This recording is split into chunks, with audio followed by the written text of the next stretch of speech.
ಪೋಸ್ಟರ್ನ ಅಂಟಿಸಲಿಕ್ಕೆ ಬಂದಂತ ಡಿ.ಕೆ. ಶಿವಕುಮಾರ್ ಅವರು ಮೊನ್ನೆ ಇಡಿ ಕಚೇರಿಯಿಂದ ವಾಪಸ್ ಬಂದಿದ್ದಾರೆ. ಯಾಕೆ ಇಡಿ ಕಚೇರಿಗೆ ಹೋಗಿದ್ರು?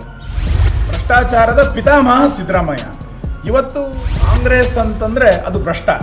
ಕಾಂಗ್ರೆಸ್ಸಿನ ನಾಯಕರ ಮುಖಗಳನ್ನು ನೋಡಿದ್ರೆ ಅದು ಭ್ರಷ್ಟದ ಮುಖಗಳು ಅಂತ ಅನ್ಸುತ್ತೆ. ನನಗೆ ಬಹಳ ವಿಚಿತ್ರ ಅನ್ಸೋದೇನು ಅಂತ ಕೇಳಿದ್ರೆ, ನಮ್ಮ ಸರ್ಕಾರದ ಮೇಲೆ ಭ್ರಷ್ಟಾಚಾರದ ಆರೋಪಗಳನ್ನು, ಆಧಾರರಹಿತವಾದಂಥ ಆರೋಪಗಳನ್ನು ಇವತ್ತು ಕಾಂಗ್ರೆಸ್ ಹಾಕ್ತಾ ಇದೆ. ಪೇ ಸಿ.ಎಂ ಅನ್ನುವಂಥ ಒಂದು ಆಧಾರರಹಿತವಾದಂಥ ಆರೋಪಗಳನ್ನು, ಸುಳ್ಳಿನ ಸುರಿಮಳೆಯನ್ನು ಇವತ್ತು ಕಾಂಗ್ರೆಸ್ ಆಗ್ತಾ ಇದೆ.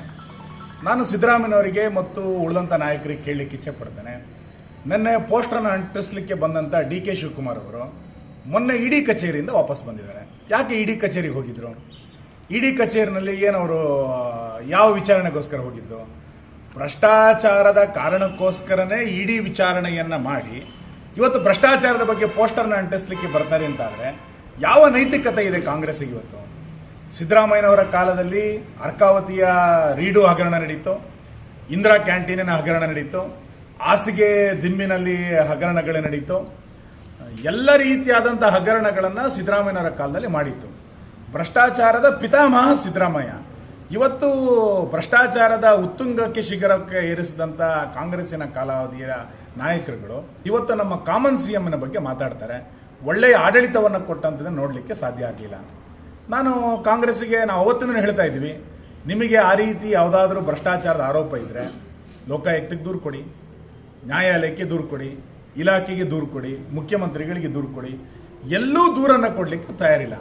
10 ದಿನಗಳ ಅಧಿವೇಶನ ಆದಾಗಲೂ ಕೂಡ ಒಂದು ದಿನ ಚರ್ಚೆಗೂ ಕೂಡ ಬರಲಿಲ್ಲ. JDSನವರು ಧರಣಿಯಲ್ಲಿದ್ದಾಗ ಚರ್ಚೆಗೆ ಬರ್ತಾರೆ ಅಂತಂದರೆ ಪಲಾಯನವಾದದ ಸಂಕೇತ ಇದು. ಈ ಹಿನ್ನೆಲೆಯಲ್ಲಿ ಇವತ್ತು ಅವರು ಮಾಡ್ತಾ ಇರುವಂಥದ್ದು ಆಧಾರರಹಿತವಾದಂಥ ಆರೋಪ. ಕಾಂಗ್ರೆಸ್ ಅಂತಂದರೆ ಅದು ಭ್ರಷ್ಟ. ಕಾಂಗ್ರೆಸ್ಸಿನ ನಾಯಕರ ಮುಖಗಳನ್ನು ನೋಡಿದರೆ ಅದು ಭ್ರಷ್ಟದ ಮುಖಗಳು ಅಂತ ಅನಿಸುತ್ತೆ. ಹಾಗಾಗಿ ತಾವು ಸ್ವತಃ ಭ್ರಷ್ಟಾಚಾರಿಗಳಾಗಿ ಅಧಿಕಾರವನ್ನು ಜನರಿಂದ ತಿರಸ್ಕೃತಗೊಂಡು ಇವತ್ತು ನಮ್ಮ ಮೇಲೆ ಆರೋಪಗಳನ್ನು ಮಾಡ್ತಾ ಇದ್ದಾರೆ. ಯಾವುದೇ ಆಧಾರರಹಿತವಾದಂಥ ಆರೋಪ.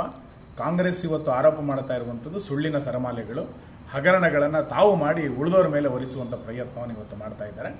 ನಾವಿದಕ್ಕೆ ಹಿಂಜರಿಯುವಂಥ ಪ್ರಶ್ನೆ ಇಲ್ಲ. ನಿಮ್ಮ ಹಗರಣಗಳ ಬಗ್ಗೆಯೂ ನೀವು ಚರ್ಚೆ ಮಾಡಿ, ನಾವು ಜನರ ಮುಂದೆ ಹೋಗ್ತೀವಿ. ನಮ್ಮ ಸರ್ಕಾರದ ಕಾರ್ಯಕ್ರಮಗಳನ್ನು ಇಟ್ಕೊಂಡೆ ನಾವು ಜನರ ಮುಂದೆ ಹೋಗ್ತೀವಿ.